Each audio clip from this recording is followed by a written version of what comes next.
नमस्कार, आप देख रहे हैं जन टी। मैं प्रीति शर्मा आपके साथ। खबरों को विस्तार से भी जानेंगे, लेकिन शुरुआत करते हैं हेडलाइन के साथ।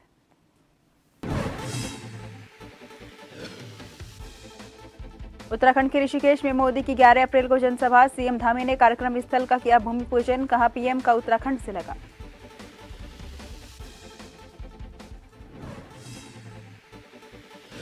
घोषणा पत्र के प्रचार में जुटी कांग्रेस। राष्ट्रीय प्रवक्ता सुप्रिया श्रीनेत ने कहा, शिक्षित युवाओं को रोजगार की पक्की गारंटी। अग्निवीर योजना होगी खत्म।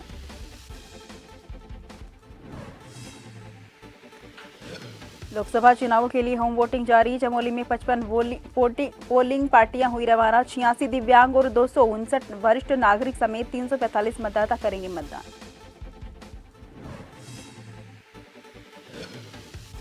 गर्मी बढ़ने के साथ जंगली जानवर बचाव करने लगे। रामनगर के कॉर्बेट पार्क में हाथी वाटर होल्स में पानी से नहाते का वीडियो आया सामने। पर्यटक देख हुए रोमांचित।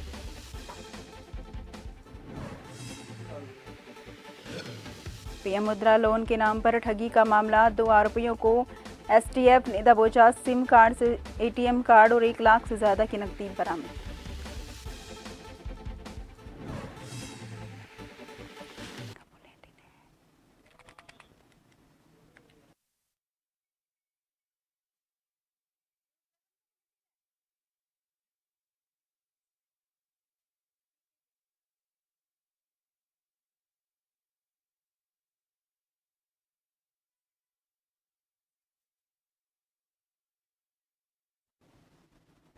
रुक करते हैं खबरों की ओर। उत्तराखंड में पीएम नरेंद्र मोदी दौरा करेंगे। बता दें कि उत्तराखंड के ऋषिकेश में 11 अप्रैल को पीएम मोदी एक जनसभा को संबोधित करेंगे।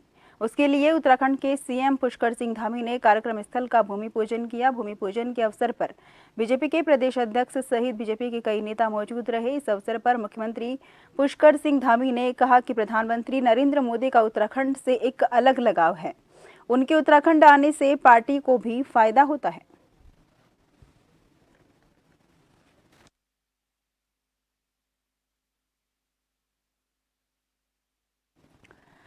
बता दें कि सीएम पुष्कर सिंह धामी ने भूमि पूजन किया। 11 अप्रैल को पीएम नरेंद्र मोदी एक जनसभा को संबोधित करेंगे। उसके लिए उत्तराखंड के सीएम पुष्कर सिंह धामी ने कार्यक्रम स्थल का भूमि पूजन किया। भूमि पूजन के अवसर पर बीजेपी के प्रदेश अध्यक्ष सहित बीजेपी के कई नेता मौजूद रहे। बता दें कि पुष्कर सिंह धामी ने कहा कि प्रधानमंत्री मोदी का उत्तराखंड से एक अलग लगाव है। उनके उत्तराखंड आने से पार्टी को भी फायदा होता है।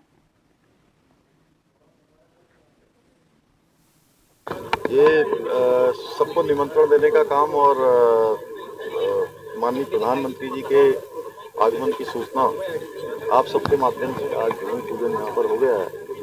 और उनका हमेशा आना हम लोगों के लिए, उत्तराखंड वासियों के लिए उत्सव होता है, क्योंकि उनके हृदय में उत्तराखंड बसता है। देखने को मिल रहा है 5 सीटों पर। 5 सीटों पर कहीं कोई मुकाबला नहीं है। लोगों में जोश है और इस बार का चुनाव लोग स्वयं अपने हाथ में ले लिया लोगों ने। और दलों से ऊपर उठकर, पार्टियों से ऊपर उठकर मोदी जी को तीसरी बार प्रधानमंत्री बनाने की लोकसभा की सीटें भारी बहुमत से जीतेंगी। उत्तराखंड कांग्रेस में होता हुआ नजर आ रहा है साफ तौर बनाने की लोकसभा की सीटें भारी बहुमत से जीतेंगी। उत्तराखंड कांग्रेस में होता हुआ नजर आ रहा है साफ तौर पर। कुछ और अब नेता जो चुनने ज्यादा 15 तक। कांग्रेस पार्टी ने अपना घोषणा पत्र जारी कर दिया है, जिससे अलग अलग राज्यों में जाकर उनके वरिष्ठ नेता इसे न्याय का रूप देते हुए घोषणा पत्र में किए गए वादों को प्रेस के माध्यम से जनता तक पहुंचाने का कार्य कर रहे हैं।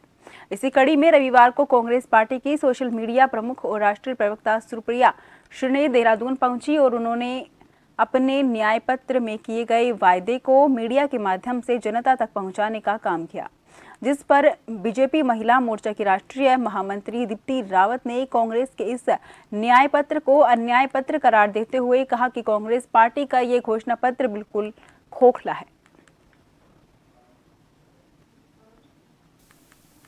देखिए, मैं ये आपसे कहूंगी कि न 9 मन तेल होगा न राधा नाचेगी, ऐसी बात कांग्रेस पार्टी करती है। बातें इतनी बड़ी बड़ी और खोखले वादे, मैं कहूंगी आपसे, और झूठ का पुलिंदा उनका ये अन्याय पत्र उन्होंने यहाँ पर घोषित किया है। और मैं कहूँगी कि वो कितनी भी बड़ी नेता हों, लेकिन सभ्यता से कैसे बात करते हैं या महिलाओं का कैसे सम्मान करते हैं, स्वयं एक महिला होके ये शायद उन्हें आता ही नहीं है, तो वो पूरी देश की महिलाओं के बारे में क्या करेंगे। और जब वो बात करती हैं महिलाओं की और कह रहे हैं कि हम इतनी नौकरी देंगे, नौकरी का भत्ता देंगे, महिलाओं को आरक्षण देंगे, लेकिन आज तक तो कुछ नहीं किया है। लोकसभा चुनाव को लेकर बीजेपी की तैयारी लगातार जारी है। इसके साथ ही अगर तमाम राजनीतिक पार्टियों की बात करें तो तमाम राजनीतिक पार्टियां अपने अपने जीत के दावे कर रही हैं। बीजेपी उत्तराखंड की 5 लोकसभा सीटों को अपने पक्ष में करने के लिए अपने कार्यकर्ताओं को जिम्मेदारी सौंपी है।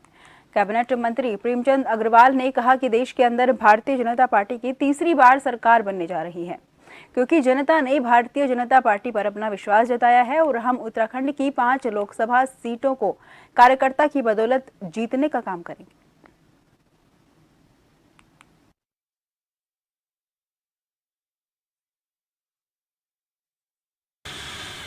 भारतीय जनता पार्टी का आज भी आप देखिए एक देश के अंदर लगातार तीसरी बार सरकार आने का सौभाग्य प्राप्त होने जा रहा है।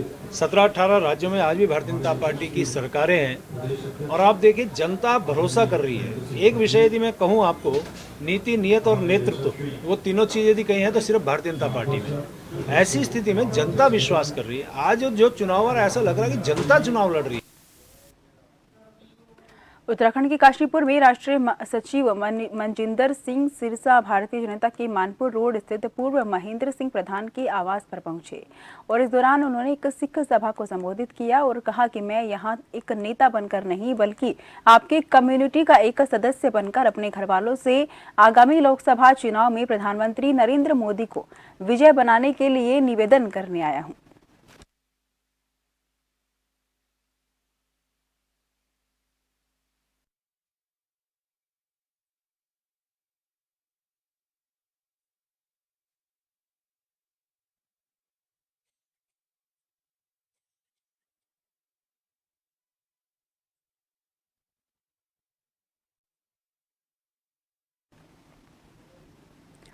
रुड़की आवास विकास के बीजेपी कार्यालय पर निषाद पार्टी के उत्तराखंड प्रभारी जय भगवान कश्यप के नेतृत्व में पार्टी के तमाम कार्यकर्ताओं की उपस्थिति में भारतीय जनता पार्टी को समर्थन दिया। इस मौके पर जिला पंचायत अध्यक्ष किरण चौधरी और रुड़की जिला अध्यक्ष शोभाराम प्रजाति मौजूद रहे। प्रदेश प्रभारी जय भगवान कश्यप ने कहा कि एनडीए के साथ उनकी पार्टी का गठबंधन है, इसी के चलते आज उन्होंने त्रिवेंद्र सिंह रावत को अपने साथियों के साथ समर्थन दिया और 400 पार के नारे को वो सफल बनाने का प्रयास करेंगे। साथ ही सभी कार्यकर्ता एकजुट होकर त्रिवेंद्र सिंह रावत को जिताने का काम करेंगे।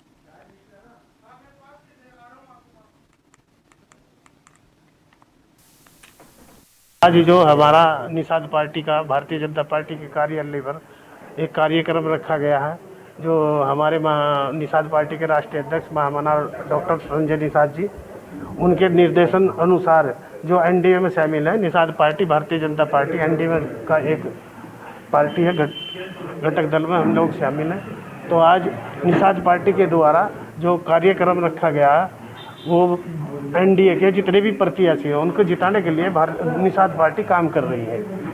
निर्मल इंडियन शोषित हमारा आमदन पूरा नाम है, इसकी शॉर्ट फॉर्म निषाद पार्टी है। और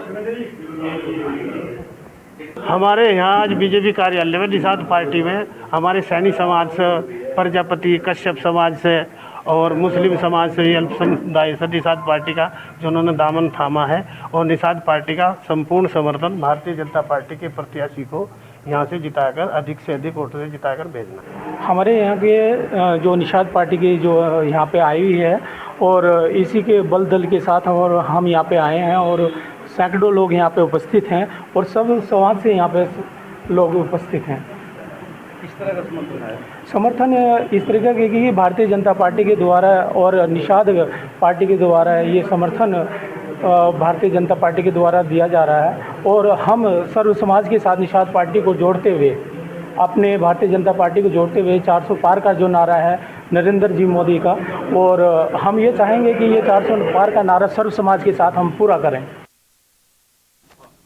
लोकसभा निर्वाचन के अंतर्गत होम वोटिंग के लिए सोमवार को स्पोर्ट्स स्टेडियम गोपेश्वर से 55 पोलिंग पार्टियां रवाना हुई, जिले की तीनों विधानसभा में 86 दिव्यांग और 259 वरिष्ठ नागरिकों सहित कुल 345 मतदाता होम वोटिंग से मतदान करेंगे, जिसमें बद्रीनाथ विधानसभा क्षेत्र में 111 है, थराली विधानसभा में 116 है और कर्णप्रयाग विधानसभा में 118 मतदाता शामिल हैं। होम वोटिंग के लिए बद्रीनाथ विधानसभा में 19, थराली विधानसभा के लिए 14 और कर्णप्रयाग विधानसभा के लिए 22 सहित कुल 55 पोलिंग पार्टियां घर घर भेजी गई हैं। अगर किसी कारण से जो लोग छूट जाएंगे उनको 10 अप्रैल को मतदान कराया जाएगा।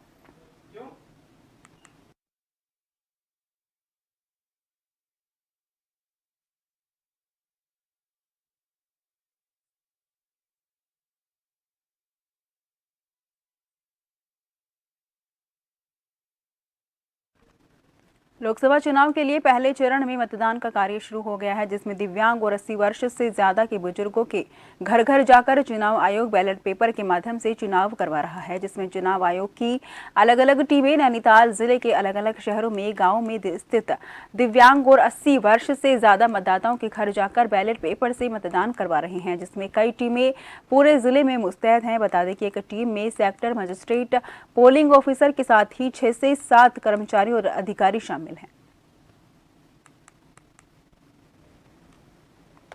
मेरा नाम सचिन कुमार, वो मेरा वोट डलवाने के लिए आए थे और मैंने वोट दे दिया है अपना। जी हाँ, मेरा जैसे जो भी है हमारे जब हमारी सरकार इतनी सहायता कर रही है और निर्वाचन आयोग जो हमारे ये वोट डलवाने वाले हैं आज आप घर तक आ रहे हैं, तो सबको वोट डालना चाहिए और जो मेरे जैसे भाई हैं उनको तो जरूरी वोट डालना चाहिए। मैं 5 साल में लोकसभा के चुनाव 5 साल में होते हैं। लोकसभा का चुनाव का मौका बार बार कभी नहीं 5 साल में मिलता है। ये बोलो कि आप निर्वाचन आयोग में घर पे गए? निर्वाचन आयोग वाले हमारे घर पर आए थे, मैंने अपने मत का अधिकार करा। खबरों का सिलसिला जारी रहेगा, फिलहाल लेते हैं छोटा सा ब्रेक।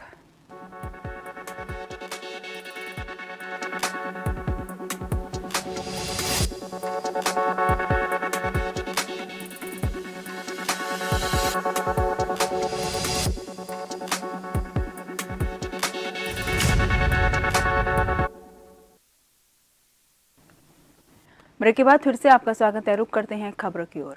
भारत निर्वाचन आयोग के दिशा निर्देश पर लोकसभा चुनाव 2024 का पहला चरण शुरू हो गया है। सोमवार को लोहाघाट और चंपावत विधानसभा क्षेत्र में 85 वर्ष से अधिक उम्र के बुजुर्ग मतदाता और 40% से अधिक दिव्यांग मतदाताओं को घर घर मतदान कराने के लिए जिला निर्वाचन अधिकारी डीएम चंपावत नवनीत पांडे के निर्देश पर पोलिंग पार्टियों को रवाना किया गया है। वहीं लोहाघाट विधानसभा की एआरओ एसडीएम रिंकू विष्ट के दिशा निर्देश पर 26 पोलिंग पार्टियों को विभिन्न बूथों के लिए रवाना किया गया, जो कि घर घर जाकर दिव्यांग और बुजुर्ग मतदाताओं को मतदान कराएंगे।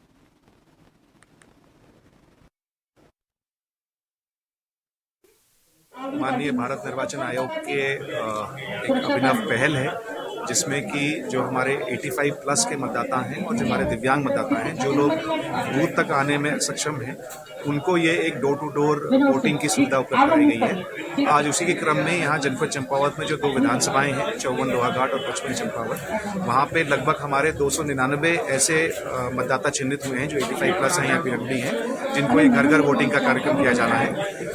54 लोहाघाट में कुल 228 ऐसे मतदाता हैं, जिसमें से कि आज करीब 108 मतदाताओं को जो है ये डोर टू डोर वोटिंग की सुविधा उपलब्ध कराई जाए। आज 26 पोलिंग पार्टियां घर घर मतदान हेतु रवाना हुई है, जिसमें कि 85 प्लस और दिव्यांग मतदाताओं का घर जाके मतदान किया जाना है। और उनको ये दिशा निर्देश दिए गए कि जो आप वोट कास्ट करेंगे उसमें निष्पक्षता का पूरा ध्यान रखेंगे और समस्त जो निर्वाचन प्रक्रिया होगी उसकी वीडियोग्राफी होगी और उस वीडियोग्राफी को सुरक्षित रखा जाएगा। किसी का भी आतिथ्य स्वीकार न करें, ये भी उनको कड़े निर्देश इस स्तर पर जारी कर दिए। हमारे आज 26 पोलिंग पार्टियां रवाना हुई हैं। हमारे 108 मतदाता हैं, जिसमें से 97 85 प्लस है और 11 मतदाता हमारे पीडब्ल्यूडी वोटर्स। लोकसभा चुनाव 2024 में प्रदेश के सभी मतदाताओं की अधिक से अधिक भागीदारी बढ़ाने के लिए निर्वाचन आयोग लगातार प्रयासरत है। दिव्यांग और बुजुर्ग मतदाताओं को पोस्टल बैलेट से वोट कराने के लिए पोलिंग पार्टियां रवाना हो गई हैं। दिव्यांग और 85 से प्लस आयु के मतदाताओं के घर घर जाकर वोट कराने के लिए अल्मोड़ा, बागेश्वर और सोमेश्वर विधानसभा के लिए मतदान पार्टियां सिमकनी मैदान अल्मोड़ा से प्रातः 7 बजे प्रस्थान कर गई।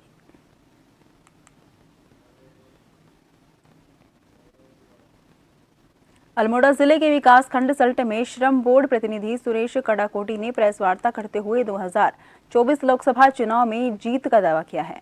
उन्होंने कहा कि 2024 के लोकसभा चुनावों को लेकर प्रधानमंत्री नरेंद्र मोदी, मुख्यमंत्री पुष्कर सिंह धामी, सल्ट विधायक महेश जीना के विकास कार्यों को सल्ट क्षेत्र की जनता में काफी उत्साह है। उत्तराखंड की 5 सीटों पर केंद्र और राज्य सरकार की महत्वाकांक्षी योजना से लाभान्वित होकर 5 सीटों में बीजेपी का परचम लहराएगा। इस बार के लोकसभा चुनाव में 80% मतदान होगा। इस सरकार में हर गरीब को योजना का लाभ मिला है।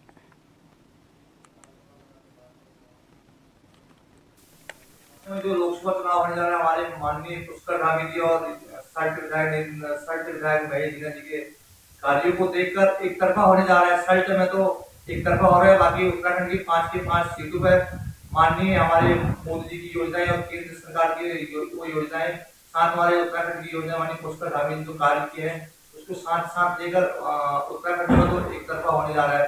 जो हमारा मत प्रतिशत 60% था उसको बढ़ा के 80% 80% करने जा रहे हैं हम लोग जनता के बीच में। डॉक्टर भीमराव अंबेडकर की जयंती के उपलक्ष्य में क्षेत्र के युवाओं ने डॉक्टर भीमराव अंबेडकर जन्म दिवस समिति के बैनर तले यहां संविधान सम्मान रैली का आयोजन किया, जिसमें 2 पहिया और 4 पहिया वाहनों में सवार होकर शहर के विभिन्न क्षेत्रों में रैली निकाली गई। रैली ऊंचा पुल स्थित रामलीला मैदान से प्रारंभ होकर शहर के विभिन्न क्षेत्रों में होती हुई अंबेडकर पार्क में जाकर समाप्त हुई।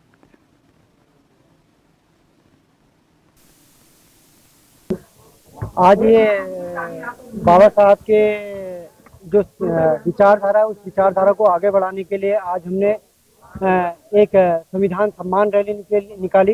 इसको हम जागरूकता रैली भी कह सकते हैं, क्योंकि समय समय पर संविधान में विभिन्न प्रकार के बदलाव किए जा रहे हैं। हम चाहते हैं जो भी बदलाव हो वो हमारे समाज हित में हो, और हम चाहते हैं कि संविधान का जो उसकी प्रेरणा है वो चीज बची रहे उसमें। जो एक समानता का है, बंधुत्व का नारा है बाबा साहब का, उस बाबा साहब के जो संविधान बनाया गया उस आधार पर उस संविधान को कहीं ना कहीं कुछ चोट पहुंची है। जैसे जैसे गर्मी बढ़ रही है वैसे वैसे इंसानों के साथ ही वन्य जीव भी इससे बचने के तरीके खोजते नजर आते हैं। वहीं कॉर्बेट पार्क के झिरना पर्यटन जोन से एक ऐसा वीडियो सामने आया है जहां हाथी गर्मी से बचने के लिए कॉर्बेट प्रशासन द्वारा बनाए गए वाटर होल्स में पानी में नहाने के साथ ही पानी से अपनी प्यास भी बुझा रहा है। बता दें कि विश्व प्रसिद्ध जिम कॉर्बेट नेशनल पार्क के जंगलों में बने वाटर होल्स प्राकृतिक और मैन मेड वाटर होल्स में लगातार वन्य जीवों के नहाने और पानी पीने के वीडियो लगातार सामने आते हैं।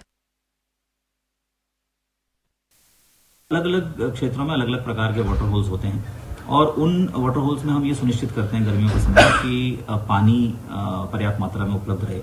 इसके लिए पिछले वर्ष भी और इस वर्ष भी हमने एक नया प्रयास ये किया कि उनको सोलर वाटर पंप से हमने कनेक्ट किया है वाटर होल्स को, ताकि सभी वाटर होल्स में पर्याप्त पानी लगातार बना रहे, क्योंकि हमारी कोशिश यही होती है कि जब गर्मी चरम पर हो तब जानवरों को बहुत दूर पानी के खोज में न जाना पड़े। साल के पहले सोमवती अमावस्या स्नान को लेकर रात भर से विभिन्न राज्यों के श्रद्धालुओं का हरिद्वार पहुंचने का सिलसिला लगातार जारी है। जिला प्रशासन ने पूरे मेले क्षेत्र को 29 जोन और 39 सेक्टर में बांटकर सोमवती अमावस्या को संपन्न करने का पूरा प्लान तैयार किया है। नोडल अधिकारी और एसपी सिटी स्वतंत्र कुमार सिंह ने बताया कि बीती रात 12 बजे से ही यातायात प्लान लागू कर दिया गया था। सोमवती अमावस्या का स्नान बहुत ही दुर्लभ संयोग के साथ पड़ा है।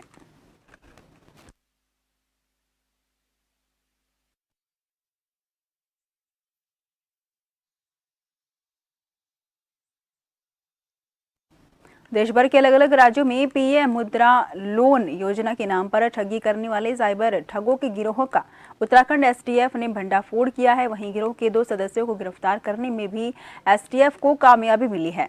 इन दोनों अभियुक्तों के पास से एसटीएफ ने 1,31,100 रुपए बरामद किए हैं, जबकि 14 SIM card, 11 ATM card, 10 mobile, 2 passbook और 7 अलग अलग बैंक की चेकबुक भी बरामद की गई है।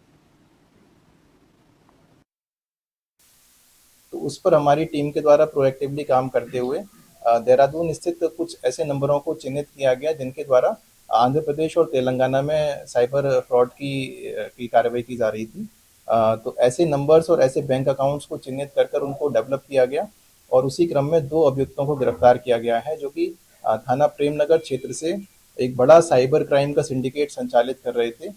जिसके द्वारा आंध्र प्रदेश और तेलंगाना में विक्टिम्स को प्रधानमंत्री मुद्रा योजना के नाम पर लोन दिलाने के नाम पर लाखों रुपए की धोखाधड़ी की गई है। Mussoorie traders and welfare association द्वारा 10वीं गढ़वाल पावर लिफ्टिंग चैंपियनशिप के 5 विजेताओं का सम्मान किया। मसूरी के होटल के सभागार में आयोजित कार्यक्रम में Mussoorie traders and welfare association के अध्यक्ष रजत अग्रवाल और महामंत्री जगजीत कुकरेजा ने गढ़वाल पावर लिफ्टिंग चैंपियनशिप में 5 विजेताओं को मोमेंट देकर सम्मानित किया। इस मौके पर सभी खिलाड़ियों के उज्जवल भविष्य की कामना की गई।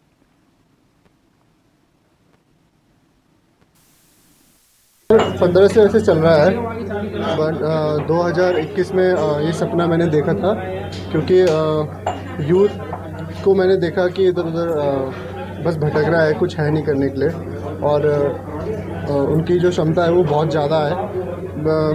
क्योंकि हम लोग पहाड़ों में रहते हैं तो हमारा जो शरीर है वो शुद्ध वायु की वजह से ज़्यादा अच्छा परफॉर्म करता है, तो इनकी कैपेबिलिटीज़ बहुत ज़्यादा है। हम लोग जो पहाड़ी जो कैपेबिलिटीज़ होती है, पहाड़ी जो शरीर में कैपेबिलिटीज़ होती है, एक जो लोग दिल्ली वगैरह उनसे ज़्यादा होती है, खासकर जब बात आती है स्टेमिना और स्ट्रेंथ की, वो नेचुरली हमें गिफ्टेड है। बहुत ही खुशी की बात है कि 10वीं गढ़वाल पावर लिफ्टिंग चैंपियनशिप में मसूरी के 5 बच्चों ने प्रतिभाग किया और 5 ने स्वर्ण और रजत पदक और साथ में ओवरऑल चैंपियनशिप 2 ने जीती। ये बहुत ही गर्व की बात है। ये जो स्पोर्ट्स कार्यक्रम था ये गुरुकुल कांगड़ी महाविद्यालय हरिद्वार में 31 मार्च को हुआ था, और हमने बच्चों को सम्मानित करने की एक सोच रखी, जिससे कि बच्चों को प्रोत्साहन मिले, बच्चे आगे बढ़े, और जो बच्चे देखें कि ऐसे जब हमारे साथ के बच्चे भी पावर लिफ्टिंग में इतना नाम कमा सकते हैं तो उनके लिए गर्व की बात हो।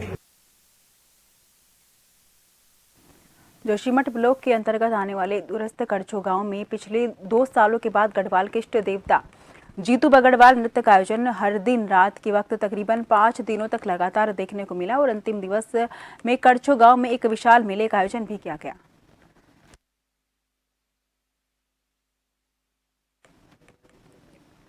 सोमवती अमावस्या के मौके पर सोमवार को उत्तराखंड के हरिद्वार में हर की पौड़ी पर श्रद्धालुओं ने आस्था की डुबकी लगाई। हिंदू धर्म में सोमवती अमावस्या का धार्मिक और आध्यात्मिक महत्व है। इस दिन लोग गंगा नदी में डुबकी लगाते हैं और अपने पूर्वजों के लिए प्रार्थना करते हैं। धार्मिक शास्त्रों के अनुसार सोमवती अमावस्या के दिन किए गए दान से सुख समृद्धि आती है।